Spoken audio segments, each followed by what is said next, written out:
주님의 교훈은 금보다 순금보다 더 탐스럽고 꿀보다 송이꿀보다 더 달콤하다. 그러므로 주님의 종이 그 교훈으로 경고를 받고 그것을 지키면 푸짐한 상을 받을 것이다. 그러나 어느 누가 자기 잘못을 낱낱이 알겠습니까?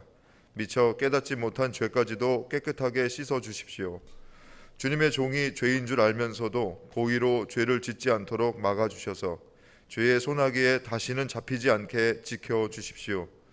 그때에야 나는 온전하게 되어서 모든 끔찍한 죄악을 벗어버릴 수 있을 것입니다. 나의 반석이시요 구원자이신 주님, 내 입의 말과 내 마음의 생각이 언제나 주님 마음에 들기를 바랍니다. 아멘.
교독문 12번 시편 19편의 말씀 함께 교독을 하겠습니다. 하늘이 하나님의 영광을 선포하고 날은 날에게 말하고 밤은 밤에게 지식을 전하니 언어도 없고 말씀도 없으며 들리는 소리도 없으나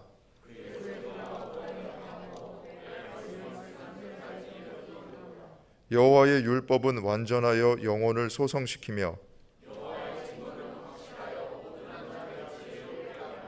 여호와의 교훈은 정직하여 마음을 기쁘게 하고 여호와를 경외하는 도는 정결하여 영원까지 이르고 금 곧 많은 순금보다 더 사모할 것이며 꿀과 송이꿀보다 더 달도다. 아멘. 하나님은 통회하는 마음으로 나오는 사람들을 물리치지 않으십니다. 이제 우리들의 죄를 뉘우치고 고백합시다.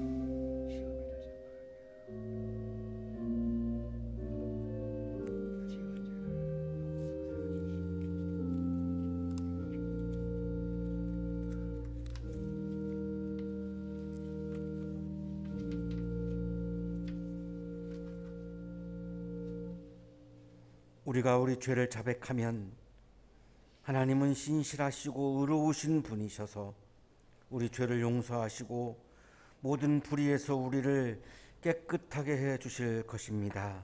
아멘.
함께 기도드리겠습니다. 세상을 창조하시기 이전부터 우리를 위해 아름다운 일을 시작하신 하나님을 찬양합니다. 사랑의 하나님, 지난 한 주간의 삶에서도 우리를 주님의 은혜 가운데 있게 하시고 오늘 하나님이 우리와 함께 하시는 성전에 불러주심에 감사와 영광을 드립니다. 주님, 이 시간 이곳에 모여 예배하는 우리에게 성령님이 우리 마음에 찾아오셔서 우리로 하여금 하나님의 은혜를 깨닫고 하나님을 사랑하는 마음으로 넘치게 성령님이 이끌어 주시옵소서. 말씀으로 세상을 창조하시고 그 창조되어진 세상을 보시기에 참 좋으셨다는 하나님의 이 세상을 인류는 불순종으로 멸망당할 수밖에 없었으나 인류에 대한 하나님의 사랑이 십자가의 고난으로 우리를 구원의 길로 인도하여 주신 주님의 그 놀라운 사랑에 감사와 찬양으로 드리는 우리의 예배를 기뻐 받아 주시옵소서. 주님, 날마다 우리의 삶이 구원받은 자에 합당한 매일의 삶으로 이끌어 주시기를 기도합니다. 사랑이신 주님을 의식하며 그 사랑을 실천의 삶으로 이어갈 수 있는 우리에게 인도하여 주시옵소서. 믿음의 사람들에게 부여한 소명을 알게 하시어 주께서 부여한 그 소명을 감사와 겸손으로 이루어 나가도록 축복하여 주시옵소서. 이 사회가 안고 있는 갈등과 불화음도 겸손이 상실된 어리석음에 있음을 알게 하시며 인류를 위한 주님의 십자가 고난의 사랑과 겸손을 알게 하시어 사회가 지구촌의 모든 갈등이 겸손의 이웃 사랑으로 치유되게 성령님이 역사하여 주심을 구하는 우리의 기도를 축복하여 주시기를 기도합니다. 하나님, 여기 한양동산에는 많은 청년들이 미래를 향한 지식과 교양을 쌓아가는 청년들로 가득합니다. 무엇보다도 이 청년들이 이 동산에 머무르는 동안 하나님은 사랑이시며 그 사랑은 실천의 삶에 그 의미가 있으며 인류 미래의 삶이 이웃을 향한 사랑의 실천에 있음을 마음 가득히 간직할 수 있도록 성령님이 청년들의 영혼에 역사하여 주시기를 기도합니다. 말씀을 선포하실 목사님을 성령님께 함께 하시며 오늘 공동체로서의 교회에 대한 말씀을 선포합니다. 교회 공동체를 섬기는 직분자들을 축복하시어 섬김의 감사와 기쁨으로 그 영혼을 채워 주시옵소서. 주님, 지금의 이 세상은 참으로 두려움과 혼란으로 가득합니다. 온 세계를 휩쓸고 있는 질병과 하나님의 사랑이 아닌 인간의 어리석은 사상이나 이념의 갈등으로 전쟁에 참혹하며 놓여 있기도 합니다. 그러나 이러한 상황에서도 우리 믿음의 사람들에게는 내 사랑하는 형제들아, 건실하여 흔들리지 말고 항상 주의 일에 더욱 힘쓰는 자들이 되라는 그 말씀을 붙잡고 살아가는 성도들로 있게 하여 주시기를 기도합니다.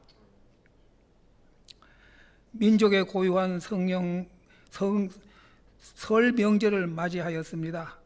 가족과 이웃 사랑을 실천할 수 있는 아름다운 축복의 절기가 되도록 축복하여 주심을 소망합니다.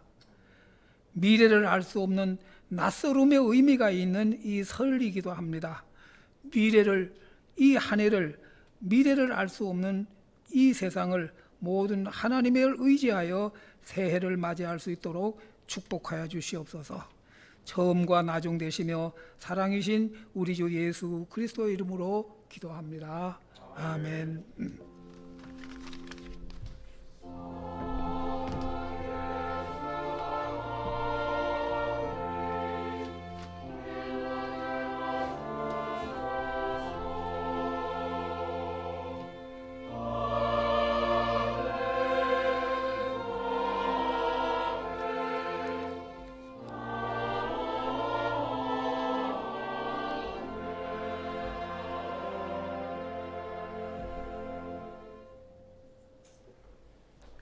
고린도전서 12장 12절에서 27절까지의 말씀입니다. 몸은 하나이지만 많은 지체가 있고 몸의 지체는 많지만 그들이 모두 한 몸이듯이 그리스도도 그러하십니다.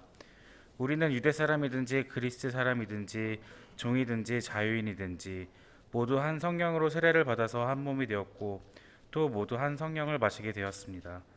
몸은 하나의 지체로 되어 있는 것이 아니라 여러 지체로 되어 있습니다. 발이 말하기를 나는 손이 아니니까 몸에 속한 것이 아니다 한다고 해서 발이 몸에 속하지 않은 것이 아닙니다. 또 귀가 말하기를 나는 눈이 아니니까 몸에 속한 것이 아니다 한다고 해서 귀가 몸에 속하지 않은 것이 아닙니다. 온몸이 다 눈이라면 어떻게 듣겠습니까? 또 온몸이 다 귀라면 어떻게 냄새를 맡겠습니까? 그런데 실은 하나님께서는 원하시는 대로 우리 몸에다가 각각 다른 여러 지체를 두셨습니다. 전체가 하나의 지체로 되어 있다고 하면 몸은 어디에 있습니까? 그런데 실은 지체는 여럿이지만 몸은 하나입니다. 그러므로 눈이 손에게 말하기를 너는 내게 쓸데가 없다 할 수가 없고 머리가 발에게 말하기를 너는 내게 쓸데가 없다 할 수 없습니다. 그뿐만 아니라 몸의 지체 가운데서 비교적 더 약하게 보이는 지체들이 오히려 더 요긴합니다. 그리고 우리가 덜 명예스러운 것으로 여기는 지체들에게 더욱 풍성한 명예를 덧입히고 볼품없는 지체들을 더욱 더 아름답게 꾸며줍니다. 그러나 아름다운 지체들은 그럴 필요가 없습니다. 하나님께서는 몸을 골고루 짜맞추셔서 모자라는 지체에게는 더 풍성한 명예를 주셨습니다. 그래서 몸에 분열이 생기지 않게 하시고 지체들이 서로 같이 걱정하게 하셨습니다. 한 지체가 고통을 당하면 모든 지체가 함께 고통을 당합니다. 한 지체가 영광을 받으면 모든 지체가 함께 기뻐합니다. 여러분은 그리스도의 몸이요 따로따로는 지체들입니다. 서신서의 말씀입니다.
옆에 계시는 분과 사랑의 인사 나누시겠습니다. 사랑합니다.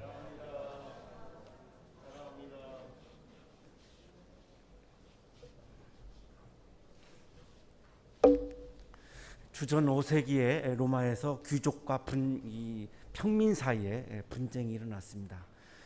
이 평민들이 귀족들에게 이제 빚을 졌습니다. 그런데 이제 제 기간 내에 갚지를 못하니까 이제 이 귀족들이 평민들의 재산을 빼앗고 그리고 막 감옥에 이제 넣었습니다. 그런데 이제 로마 시대 때 전쟁이 많았습니다. 그러니까 이제 외적들이 쳐들어오니까 우리처럼 이게 그 의무 복무 이런 제도가 아니었으니까 평민들한테 전쟁에 가서 잘 싸우면은 빚을 탕감해 주겠다 이렇게 이야기를 하고 이거를 로마의 원로원이 보증을 서줍니다. 그래서 이 평민들이 이제 감옥에서 나와가지고 전쟁터에 가가지고 전쟁을 아주 잘 완수를 합니다. 그래서 지킵니다. 전쟁에서 이겼는데 아무런 이제 조치가 없습니다. 이 부채에 대한 조치가 없고 로마의 원로원도 전혀 아무것도 하지 않고 그러니까 이제 감정적으로 상해가지고 이제 평민들이 막 곳곳에서 막 싸움을 하고 폭동을 일으키고 아주 사회가 이제 막 어지러워집니다. 혼란하니까 이제 때마침 이제 막 외적들이 막 침입해 들어오죠. 그러니까 로마의 집정관이 이제 평민들한테 포고령을 내립니다. 무기를 손에 들 수 있는 성인들은 다 전쟁에 참여하시오 이렇게 포고령을 내리는데 역사에는 그렇게 기록이 되어 있습니다. 사실인지 모르겠는데 한 명도 응하지 않았다는 것입니다. 한 명도 그 포고령에 응한 사람이 없다는 겁니다. 굉장히 이제 이 로마의 원로원이 당황을 했죠. 왜냐하면 외적이 막 침입해 들어온 상황인데. 그래서 이제 회의를 열었고 부족한 수가 없는 거죠. 해결책이 없어요. 그래서 이 회의 결과를 기다리다가 이제 지쳐가지고 이 평민들이 산으로 들어갑니다. 그래서 이걸 이제 세계사에서 성산 사건이라고 부르는 이유가 이제 산으로 갔기 때문입니다. 그래서 이제 어떤 보이코트 이런 걸 한 거죠. 그래서 나중에 평민들을 보호하는 호민관 제도가 이 성산 사건 때문에 생기게 되는데 로마에서 당황하니까 이제 이 로마 원로원이 그래도 이 평민들하고 소통을 잘 해왔던 한 사람을 이 협상을 위해서 한 사람을 대표로 보내야 되겠다 이렇게 이제 결정을 하고 사람을 이렇게 살펴봤더니 메네니우스 아그리파라고 하는 로마의 집정관이 그동안 평민들을 위한 발언을 굉장히 많이 해왔고 평민들도 이 사람은 많이 신뢰한다라고 하는 것을 알게 됩니다. 그래서 이 메네니우스 아그리파가 이제 가서 이제 협상을 하러 이제 산으로 갑니다. 그래서 이제 홀로 가가지고 그 많은 평민들하고 이제 이야기를 나누는데 이 사람들을 설득하기 위해서 이 아그리파가 우화를 이야기합니다. 아주 그 이솝과 같은 동화 같은 그런 이야기죠. 근데 이 우화가 몸의 우화입니다. 그러니까 이 당시에 그리스 로마 세계에서는 이 몸과 관련된 우화들이 굉장히 많았습니다. 그 중에 이제 이 하나인데 이 아그리빠가 이야기한 우화는 이제 이런 건데 이 몸에 있는 다른 기관들이 이 배를 향해서 반란을 일으켰다는 겁니다. 이유는 손은 열심히 요리하고 발은 막 직장에 열심히 가서 일하고 배는 가만히 앉아가지고 그냥 먹기만 한다는 거죠. 그러니까 아주 꼴 보기 싫고 막 화가 나고 너는 아무것도 안 하고 막 시키기만 하고 가만히 앉아가지고 받아 먹기만 하고 말이지 아무 일도 안 하고 이래서 막 모든 몸의 기관이 다 일제히 막 배에다가 반란을 일으켰다는 거예요. 이게 우화죠. 이 아그리빠의 우화죠. 그러니까 듣던 배가 가만히 듣더니 내 말을 들어보라고 내가 왜 아무것도 안 하냐고 열심히 나는 이거를 먹어서 소화를 시켜가지고 아니 손에다가 내가 영양분을 공급해주고 이 발에다가 다 영양분을 공급해줘가지고 손도 움직이고 발도 움직이는 거지 이 위에서 내가 이거를 소화하고 영양을 안 만들어내면은 어떻게 사람이 살 수가 있냐고 우리 이 신체 전체가 이 내가 기여하는 게 있는데 왜 없다고 막 하느냐고 이제 설명을 막 하는 거죠. 들어보니까 평민들이 들어보니까 굉장히 일리가 있거든요. 이게 막 설득이 되는 것 같아요. 그러니까 이제 아그리빠가 이제 드디어 이제 시민 여러분, 원로원과 평민과의 관계도 마찬가지입니다. 원로원은 여러분들의 노동이나 여러분들의 세금이나 이거를 받아가지고 다 이거를 정리해가지고 다시 여러분들에게 기여하고 여러분들에게 공급해주고 그런 역할을 하는 거지, 여러분들을 뭐 못 살게 굴고 하는 게 아닙니다. 오해하지 말라고. 이거 똑같은 원리입니다. 그래서 이제 이 몸의 비유가 이제 나왔습니다. 이 사람 아그리빠 이후에도 이제 많은 사람들이 이제 몸의 우화를 그 당시에 이제 사용을 했는데, 이 말을 듣고 나서 평민들이 이제 원로원과 화해하기로 결정을 합니다. 그래서 이제 원로원에서는 이거를 이제 응답하기 위해서 호민관 제도를 만들어서 평민들을 보호하는 이런 조치를 이제 취하는 그런 계기가 되죠. 이 이화를 잘 보면은 이 귀족들이 평민들을 지배하기 위한 어떤 이 지배와 종속의 관계를 유지하기 위한 이런 위계 질서를 지키기 위한 목적으로 이 우화를 사용했음이 틀림이 없습니다. 그리고 또 이것도 사실 설득을 그렇게 또 가능했고, 자, 오늘 성서 본문도 몸의 은유입니다. 똑같습니다. 이 아그리파 몸의 은유처럼 오늘 성서 본문도 몸의 은유. 성서학자들은 굉장히 흡사하다라고 많은 이야기를 하는데 차이가 있습니다. 아그리빠의 몸의 은유는 이게 지배하는 종속 관계를 유지하기 위한 목적으로 사용한 은유인데, 오늘 사도 바울의 몸에 대한 은유는 다른 점이 몸 안에서 지체와 지체 사이에 지배 관계가 없다고 강조합니다. 모든 몸 안에 있는 지체는 차별 없이 똑같이 귀중하지, 어떤 게 더 중요하고 어떤 게 더 중요하지 않고 이렇지 않다. 이빨 하나만 아파도 온몸이 다 아프기 때문에 기계의 부속품을 갖다가 조립해 놓은 게 아니고 이건 유기적 생명체이기 때문에 이 지체 안에서 우열은 존재하지 않는다. 따라서 모든 지체가 서로의 지체들을 존중해 줘야, 이 다양성이 존중이 되어야 비로소 이 우리들의 몸은 일치를 이룰 수가 있다. 이 이야기를 바울이 하는 이유는 교회가 바로 이런 거라는 겁니다. 교회는 이 몸의 비유처럼 한 사람 한 사람 모두가 더 중요하고 덜 중요한 사람이 있지 않다는 거죠. 목사가 새신자보다 더 중요하다, 이게 용납이 안 된다는 겁니다. 교회라고 하는 거는 모든 한 사람 한 사람이 이 우리들의 몸의 지체처럼 한 사람 한 사람 똑같이 소중한 거지, 이빨 하나만 아파도 우리들의 생활이 다 헝클어지고 병원에 가야 되고 온몸이 다 아파서 집중을 못하고 일도 못합니다. 그렇기 때문에 덜 중요하고 더 중요한 것이 존재하는 것이 아니라, 교회라고 하는 것은 이 몸의 비유처럼, 몸의 은유처럼 모든 구성원이 다 똑같이 소중한 존재이고 차별이 없는 존재이고, 한 사람이 아프면 다 아픈 거고 한 사람이 기쁘면 다 기쁜 것이 바로 교회입니다. 바울은 이거를 강조하는 겁니다. 어떻게 보면 바울의 교회론이죠.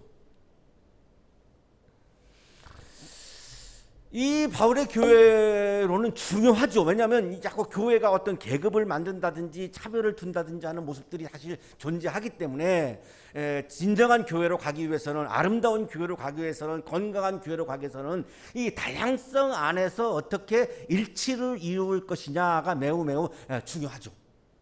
바울이 이 이야기를 강조했던 이유가 있습니다. 당시의 고린도 교회가 다양성 속에서 일치를 한 것이 아니고 분열을 했습니다.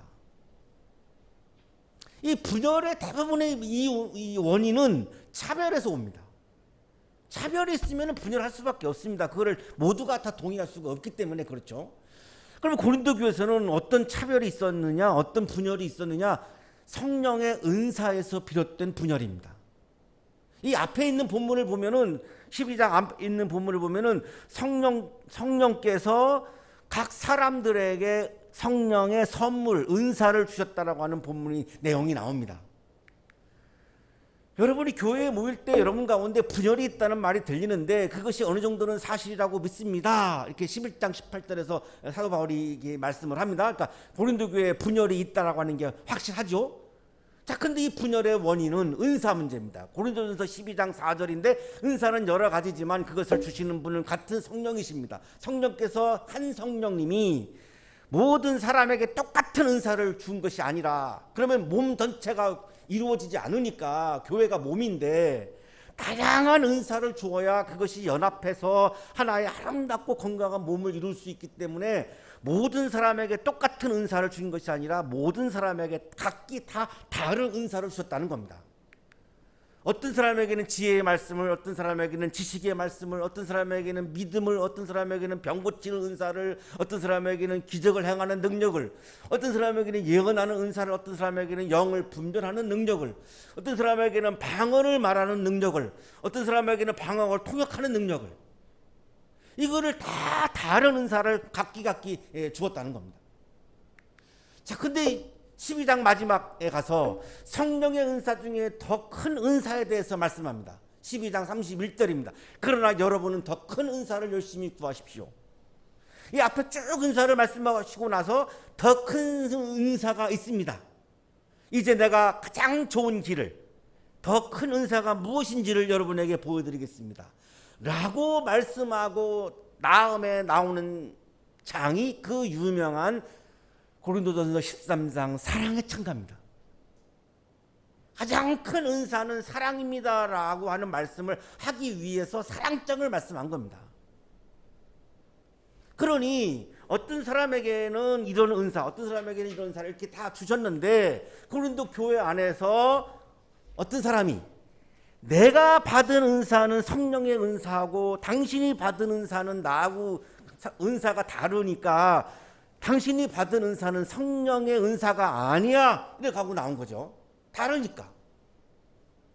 다름을 인정하지 못하는 문화가 우리 안에도 있죠.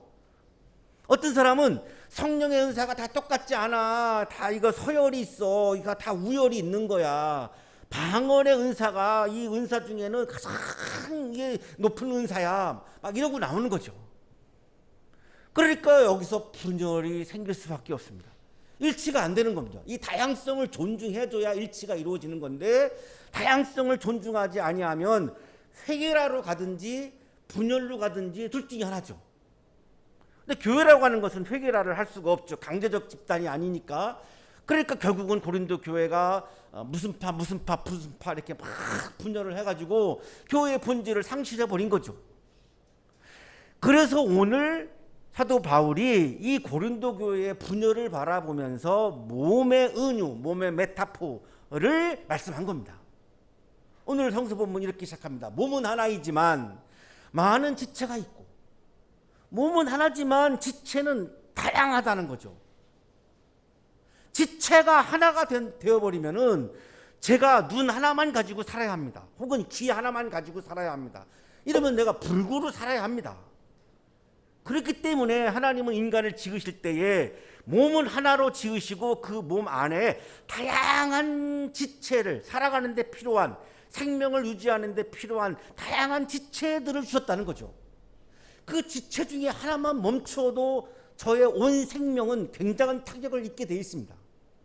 그러니 덜 중요하다, 뭐 간이 더 중요하다, 심장이 더 중요하다 이렇게 말할 수가 없지요. 모든 지체가 다 연합을 해가지고 이것이 연합을 해가지고 하나의 아름답고 건강한 몸을 이루는 거기 때문에 몸의 지체는 많지만 다양하지만 그들이 모두 한 몸입니다. 여러분, 고린도 교회가 왜 분열을 합니까? 교회는 몸과 같은 겁니다. 분열을 하게 돼서 하나의 지체가, 몸 중에 하나의 지체가 아프게 되면, 상처를 받으면, 병이 들면 몸 전체가 아파지는데 왜 이렇게 어리석은 길을 여러분은 걸어가십니까? 바울이 얘기하고 싶은 게 지금 이거죠. 그리스 로마 세계에 몸의 은유가 굉장히 많았는데 이 당시에 그 중에 의사였던 갈렌이라고 하는 의사가 몸에도 위계 질서가 있다고 주장을 했습니다. 이 문헌이 지금 남아서 이렇게 전해지고 있는데요. 이 몸 지체 사이에 다 우열이 있다는 겁니다. 그러니까 차별을 자꾸 두려고 하는 거죠. 그러면 그 당시 그리스 로마 세계에서 이 많은 사람들이 철학자나 의사나 이런 사람들이 왜 자꾸 몸의 비유를 통해서 이 지체와 지체 사이에 차별이 있다고 강조했냐면, 그 당시에 로마는 세계를 지배하고 있었고 지배와 종속이라고 하는 개념이 굉장히 중요하죠. 안 그러면 세계를 통치할 수가 없으니까. 그거를 합리화하기 위해서 이런 식의 몸의 은유가 필요했던 거죠. 그래서 많은 사람들이 지배와 종속의 체제를 유지하기 위한 몸의 은유들을 굉장히 많이 발표했고, 그것이 사회의 안정을 이루는 길이라고 생각을 한 겁니다. 그러나 바울은 그렇게 보지 않습니다. 여기에 바울의 위대함이 있는 거고, 여기에 기독교 신앙의 독특함이 있는 거죠. 이게 우리들의 정체성이 이겁니다. 세상에서는 종속과 지배의 체제를 위해서 몸의 은유를 그렇게 강조하지만, 교회라고 하는 곳은 모든 한 사람 한 사람이 다 똑같이 소중한 곳이지, 여기에 어떤 차별이 존재하지 않는 곳이 교회입니다. 참 어떻게 보면은 참 특이하다고 생각이 드는데, 70대와 20대에 얼마나 세대 차이가 많습니까? 말을 못할 정도로 70대와 20대는 완전히 다른 세계에 살고 있다고 생각하면 됩니다. 그런데 교회에서만큼은 그 70대 어르신이 20대 청년을 존중합니다. 함부로 대하지 않습니다. 그런 데가 어디 있습니까? 박사학위를 받은 학자와 초등학교도 못 다니신 할머니가 같은 곳에 앉아서 식사를 하면서 식탁 교제를 나눕니다. 이게 교회입니다.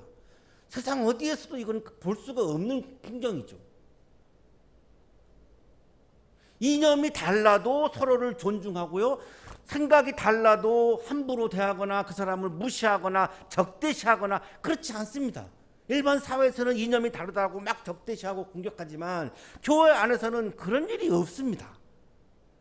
그러니까 교회는 이런 다양성을 존중한다라고 하는, 이 몸과 같은 곳이다라고 하는 이 신앙을 가지고 아름다운 조화를 이루어서 건강하고 아름다운 몸을 이루는 것이 교회이기 때문에 그런 것이 가능한 것이고, 이것이 바울의 교회론이라고 말할 수 있습니다.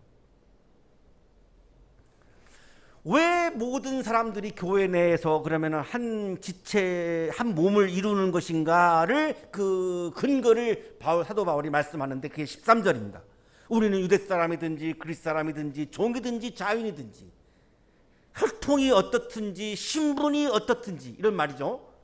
유대 사람이든지 그리스 사람이든지 인종이 어떻든지 종이든지 자유인이든지 신분이 어떻든지 모두 한 성령으로 세례를 받아서 한 몸이 되었습니다.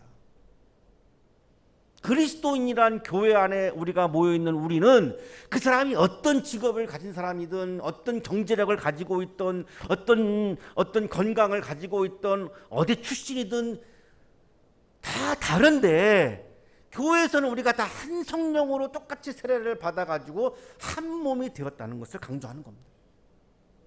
이게 교회의 특성이라는 거죠. 몸은 하나의 지체로 되어 있는 것이 아니라 여러 지체로 되어 있습니다. 몸이 우리가 나하고 다르면 틀린 거다라고 생각한다면, 눈과 귀는 완전히 다르니까 너는 나하고 같은 몸이 아니야라고 귀가 눈한테 얘기하면서 눈 너 절로 가 이러면 눈이 빠져나가 버리면 볼 수가 없어지죠. 몸 자체가 완전히 엉망진창이 돼버릴 수밖에 없습니다. 그러면 이 귀도 정상적으로 살아갈 수가 없습니다. 그 말씀을 하는 거죠. 몸의 특성이 그렇지 않는가? 교회도 똑같다는 겁니다. 다양한 지체로 이루어져 있는 몸처럼 교회도 서로가 굉장히 다른, 세대도 다르고 생각도 다르고 이념도 다르고 출신도 다르고 직업도 다르고 굉장히 다양한 사람들이 한 곳에 모여서 예배를 드리고 식사 공동체를 교제를 하고 또 대화도 나누고, 이게 교회라고 얘기하는 거죠. 발이 말합니다. 나는 손이 아니니까 몸에 속한 것이 아니야. 그러면 그렇다고 해서 그 발과 손이 한 몸이 아니지 않습니까? 이 발이 나는 손이 아니니까 몸에 속한 것이 아니야. 그래도 이 발과 손이 다 한 몸에 포함되어 있습니다. 한 몸을 같이 이루고 있습니다. 나는 눈이 아니니까 몸에 속한 것이 아니야. 그렇다고 해서 귀가 몸에 속하지 않은 것이 아니죠. 귀와 눈이 다르지만 다 한 몸에 속해 있습니다. 온몸이 다 눈이라면 어떻게 듣겠습니까? 온몸이 귀라면 어떻게 냄새를 맡겠습니까? 다 똑같아야 된다라고 하는 그 강박증에 의해서 우리가 벗어나지 않고 반드시 똑같아야 돼, 똑같은 것만 진리야, 이렇게 우리가 생각을 한다면, 그러면 우리들의 몸도 눈 하나로 통일하든지 귀 하나로 통일해야 되는 건데, 눈으로 통하면 냄새를 어떻게 맡느냐. 지금 바울이 이런 몸의 은유를 지금 말씀하는 거죠. 온몸이 다 눈이 되어버리면 그러면 어떻게 들을 거냐, 어떻게 냄새를 맡을 거냐, 어떻게 먹을 거냐. 귀든 눈이든 입이든 다 그 자체가 다 소중하고 귀한 건데, 그래서 한 몸을 이루는 건데, 여기에 자꾸 서열을 두고 차별을 두어서 되겠는가. 사회가 그래도 교회는 그러면 안 된다. 그것 때문에 고린도교회가 지금 분열하고 있지 않습니까? 그래서 자꾸 이 몸의 은유를 지금 강조하는데, 그리스 로마 세계에서 있었던 철학자들이나 이런 의사들이나가 주장했던 몸의 은유하고는 굉장히 다른 차원이 분명히 존재하죠. 실은 하나님께서는 우리 몸에다가 각각 다른 여러 지체를 주셨습니다. 우리들의 몸을 하나의 지체로 만들지 않고 다양하게 만든 게 누구입니까? 하나님이 그렇게 하신 겁니다. 여기에서 우리들의 지체가 똑같아야 된다라고 주장한다면 우리는 하나님을 부정하는 겁니다. 바울의 이야기는 그거죠. 이렇게 하는 것은 하나님이 하신 건데 이거를 왜 여러분은 부정합니까? 전체가 하나의 지체로 되어 있다고 하면 몸은 어디에 있습니까? 제 몸 전체가 눈으로 이루어져 있다면 그럼 제 몸은 어디에 가서 존재할 수 있습니까? 존재할 수가 없지 않습니까? 이 천진이라고 하는 생명체는 존재할 수가 없습니다. 다양한 지체이기 때문에 그 다양성을 서로가 제 몸 안에서 서로가 존중하면서 한 몸을 이루기 때문에 건강한 생명체로 살아갈 수 있는 것이지, 이걸 서로가 다양성을 존중하지 않으면 회개라를 하든지 분열로 갈 수밖에 없습니다. 이걸 강조하는 거죠. 지체는 여럿이지만 몸은 하나입니다. 다양성 속에서의 통일성을 얘기하는 거죠. 일치를 말하는 거죠. 다양성을 존중한다고 해서 다 제각기 자기 멋대로 하는 것을 말하는 건 아닙니다. 다양성을 존중하면서 이것이 조화를 이루어서 일치를 해야 된다고 하는 건데, 우리가 일치할 수밖에 없습니다. 왜냐하면 우리는 한 하나님을 예배하고 한 그 예수 그리스도를 우리들의 구주로 믿고 한 성령님으로부터 세례를 받았고, 이건 다 우리가 공통적이기 때문에, 똑같기 때문에 일치하지 않을 수가 없는 겁니다. 그래서 교회만큼 다양성을 존중하면서 일치를 이루는 단체가 없는 겁니다. 교회가 최고의 모델인 겁니다. 이런 공동체는 어디에도 없는 거죠. 사도 바울은 사랑을 통해서 이루어지는 다양성 속에서의 일치를 계속해서 이 몸의 은유를 통해서 강조를 하고 있습니다. 눈이 손에게 말합니다. 너는 내게 쓸데가 없어. 이렇게 할 수가 없다는 거죠. 손이 없으면 당장 어떻게 살아요? 어떻게 뭘 잡고 뭘 글을 쓰고 뭐 컴퓨터를 하고 할 수가 없습니다. 머리가 바라게 말하기를 너는 내게 쓸데가 없다. 여기 머리하고 눈은 그리스 로마 세계에서 다른 철학자들이나 의사들이 쓴 몸의 은유에 의하면 이건 상층부에 속합니다. 여기 나오는 발이나 이 발 같은 경우는 하층부에 속합니다. 그러니까 상층부에 있는 아까 아그리빠의 은유에 나오는 것처럼 귀족들이 평민들을 향해서 너희들은 쓸모가 없어 이렇게 하는 이런 우월의식, 서열의식 그런 것처럼 우리 몸 안에서 상층부에 있는 머리나 눈이 하층부에 있는 손이나 발에게 너는 우리보다 가치가 덜해. 너는 쓸데가 없어. 머리하고 이 눈만 있으면 다 돼. 이렇게 말할 수가 없다는 거죠. 왜냐하면 손과 발이 움직이지 아니하면 아무리 머리가 좋아도 움직일 수가 없고 먹을 수도 없고 일할 수도 없어요. 그래서 머리와 눈은 손과 발에 대해서 그렇게 홀대하는 발언을 할 수가 없다는 겁니다. 너무나 소중한 거죠.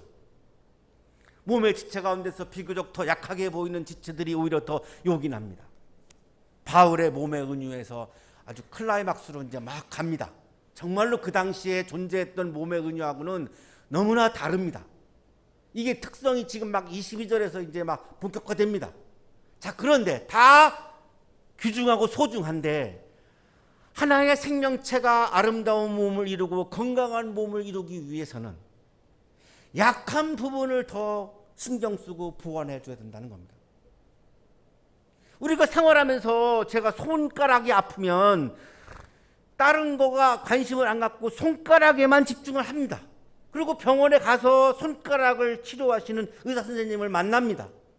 지금 가장 약한 곳을 이거를 보완하고 치유하지 아니하면 제 몸 전체가 건강할 수가 없고 아름다울 수가 없기 때문에 가장 약한 부분에 집중을 하고 여기에다가 돈도 투자하고 그리고 시간도 쓰게 되죠. 똑같다는 겁니다. 교회는 우리들 지체들 중에서 약한 사람들, 몸이 아픈 분들, 마음으로 지금 상처받아 있는 분들, 영적으로 굉장히 약해 있는 분들, 이분들에게 우리가 더 신경을 써야 되고 그분들을 더 중요하게 여겨야 한다는 겁니다. 이건 차별이 아니라 약한 부분을 보완해 줘야 전체 몸이 균형을 갖추어서 아름답고 건강해진다는 겁니다.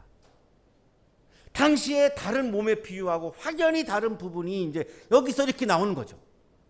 우리가 덜 명예스러운 것으로 여기는 지체들에게 더욱 풍성한 명예를 덧입히고 볼품없는 지체들을 더욱더 아름답게 꾸며줍니다.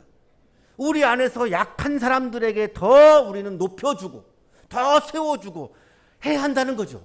우리 교회가 그거를 잘 실천하는 것 중에 하나가 다른 교회에서는 없는 건데 기획위원회에 청년 대표가 들어오고 새신자 대표가 들어옵니다.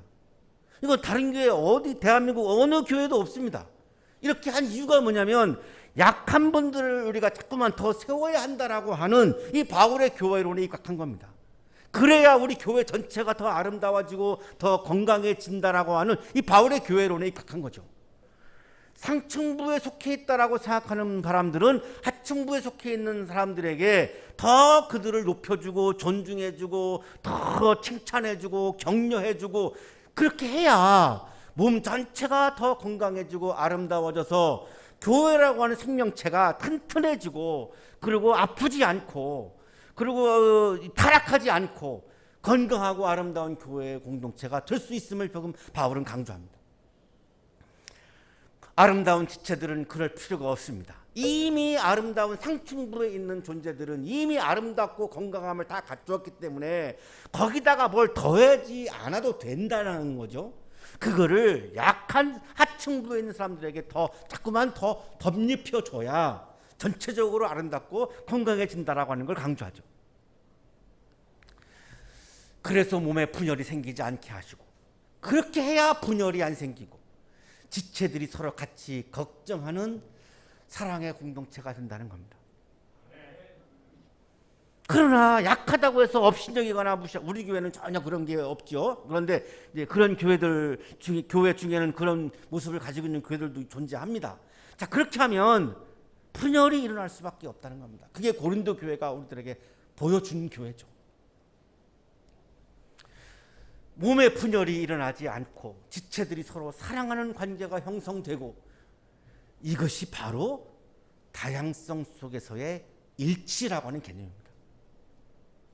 다양성을 존중하면 어떻게 일치합니까? 분열로 갈 수밖에 없지 않습니까? 그거를 약한 사람들을 업신여기거나 하면은 분열로 갑니다. 하지만 약한 사람들을 더 세워주면 다양성을 존중하면서도 일치가 이루어진다라고 하는 어떻게 보면 이 신비로운 연합체를 지금 사도 바울은 교회론을 말씀하기 위해서 지금 하고 있는 거죠.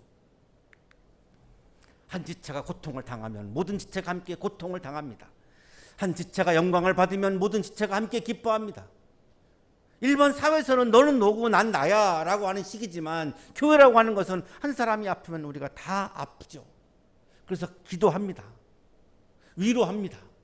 교회만큼 그런 데가 없죠. 한 사람에게 좋은 일이 생기면 우리가 다 축하합니다. 사회에서는 그거를 배 아파하고 시기 질투하지만 교회에서는 그거를 우리가 다 축하하고 박수도 하고 축복도 하죠. 한 부분의 고통은 몸 전체의 고통으로 가는 거고 한 부분의 기쁨은 몸 전체의 기쁨으로 이어지죠. 그게 바로 교회가 그렇다는 겁니다. 여러분은 그리스도의 몸이요 따로따로는 지체들입니다. 우리가 다 각자 따로따로 지체로서 생활을 하고 살아가고 있지만 교회에 와서는 우리가 다 그리스도의 몸을 이루는 지체로서 서로가 다양성을 가진 상황에서 서로가 그 다양성을 존중하고 조화를 이루면서 한 하나님을 예배하고 한 그리스도를 구주로 믿고 한 성령님으로부터 우리가 세례를 받아서 일치하는 가운데 한 방향으로 하나님 나라를 이루는 일을 위해서 힘차게 걸어가고 있는 것, 이것이 바로 어떻게 보면 하나의 신비로운 그리스도의 몸과 같은 교회입니다를 강조합니다.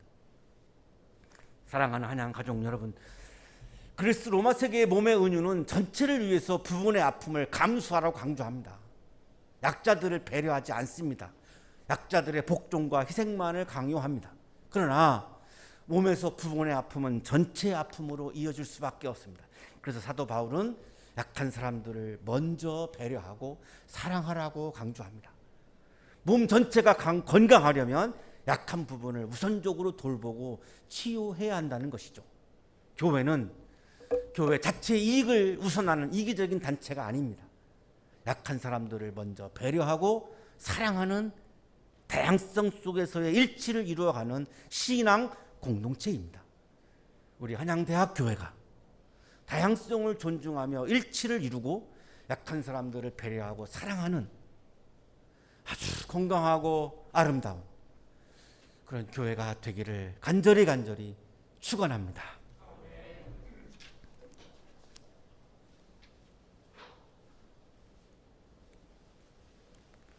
거룩하신 주님, 우리들에게 건강하고 아름다운 교회 한양대학교회를 선물로 주셔서 감사합니다. 주님께서 우리에게 말씀하신 교회에 관한 말씀들을 우리들의 마음에 잘 새기고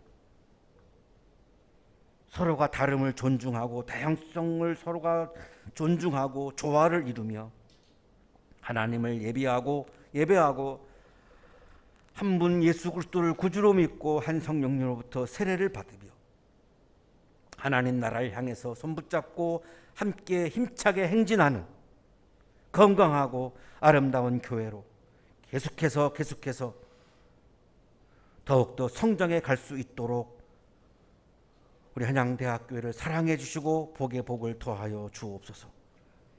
예수 그리스도 이름으로 기도하옵나이다. 아멘.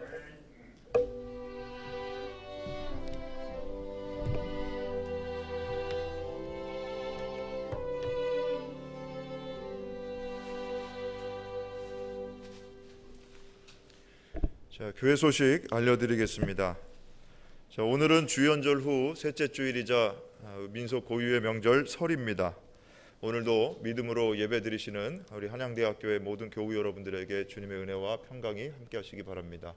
자, 우리 좌우 양옆에 계신 분들, 앞뒤에 계신 분들하고 인사 나누겠습니다. 새해 복 많이 받으십시오. 새해 복 많이 받으세요. 네. 자, 다음 주일은 주연절 후 넷째 주일입니다. 해당 성서열과 본문 누가복음 4장 21절에서 30절까지의 말씀입니다. 이 본문을 가지고 담임 목사님께서 누구에게나 열려있는 복음이라는 제목으로 설교해 주시겠습니다. 주중에 본문을 묵상해 주시기 바랍니다. 자, 다음 주 남선교회 원래의 모임이 있습니다. 우리 남선교회 회원분들 예배 후에 다 참석해 주시기 바랍니다. 자, 이 시간 교우 여러분들께 좀 기쁜 소식 전해드리겠습니다. 우리 교회 선교 부장이시고 우리 대학교 의과대학 양리학 교수이신 강주섭 성도님, 대한민국 한림원 정회원으로 입회하셨습니다.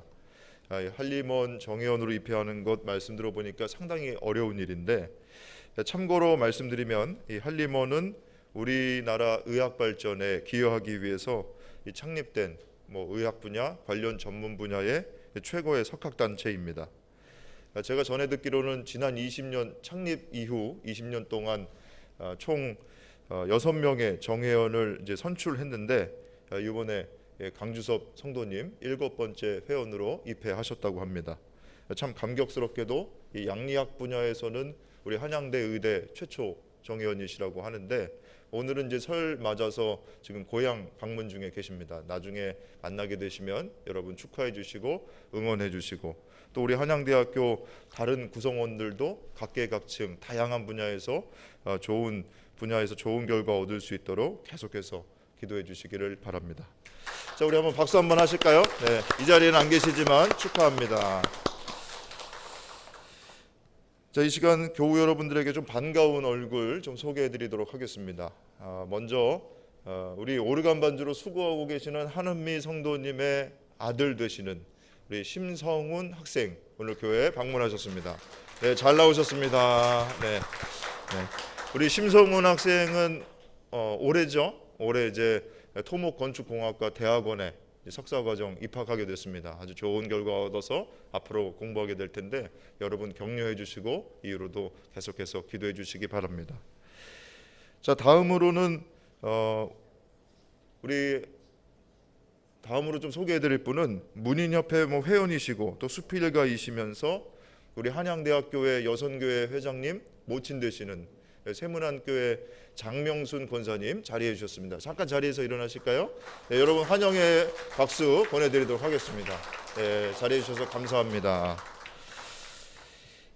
네, 여러분 이제 설 명절 오늘부터 이제 오늘이 설인데 고향 혹시 오고 가시는 분들 이제 안전 조심하시고 무사히 잘 다녀오셔서 가족들과 화목한 명절 보내시기를 바랍니다. 그 외에 교회 소식, 성서일과 교회력 여러분 가지고 계신 주보를 참조해 주시기 바랍니다. 이상 교회 소식 알려드렸습니다.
거룩하신 하나님, 우리 한 사람 한 사람을 부족한 우리들을 귀한 하나님의 자녀 삼아 주셔서 감사합니다.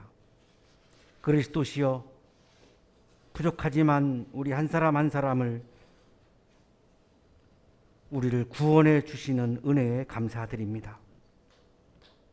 성령이시여, 부족하지만 우리들에게 세례의 은총을 부어 주셔서 감사합니다. 모든 사람 한 사람 한 사람을 귀하게 여기고 사랑해 주시는 주님의 은혜에 보답하기 위해 우리도 나와 다른 사람들을 존중하고 소중하게 여기고 격려하고 사랑하며 믿음 안에서 일치하며 살아갈 수 있도록 믿음의 믿음을 더하여 주옵소서. 우리에게 다양성 속에서 일치를 이루어가는 좋은 교회 한양대학교회를 선물로 주셔서 감사합니다. 감사의 마음을 이 시간 예물과 찬양에 담아 올려드리오니 기쁘게 받아주시고 찬양과 예물을 드리는 손길 위에 크신 은혜를 부어 주옵소서. 예수 그리스도 이름으로 기도하옵나이다. 아멘.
이제는 우리에게 하나밖에 없는 생명까지도 아낌없이 사랑으로 나누어 주시는 예수 그리스도의 은혜와 오늘도 우리에게 말씀을 주시는 하나님의 사랑하심과 우리에게 생명의 기운을 주시는 성령의 역사하심이